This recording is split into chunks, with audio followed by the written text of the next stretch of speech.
Now, let's talk about the UK election result. You wrote about how the Tories only have themselves to blame for what occurred over the weekend. Where do you think it all went wrong for them?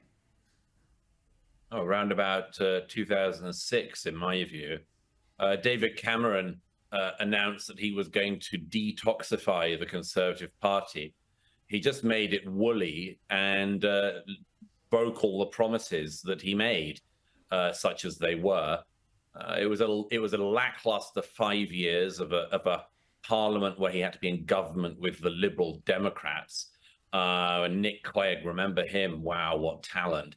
And then we had the Brexit years and the Tory infighting and the stabbing in the back and prime minister after prime minister and deadlock and a total. I mean, the way in which the Conservative Party seemed to think that the nation had an absolutely limitless appetite for Conservatives to have infighting in the party. It was just astonishing to me.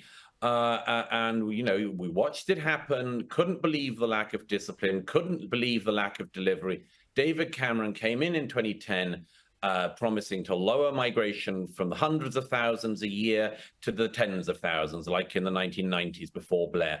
They leave office with net migration nearer 1 million in a year. They let down everyone. They've got very little to show for their time in office. They were there for 14 years. And what few things they did achieve are all now going to be wiped away by the historic Labour landslide of Keir Starmer, a man who absolutely nobody is enthusiastic about. It's not that Britain swung left, it didn't. It just voted against the Conservative Party.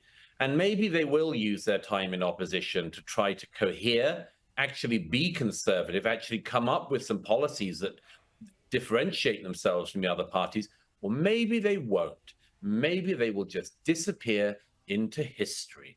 That can happen. There is no law of nature that means that the Conservative Party should never die. Maybe it will. We'll see.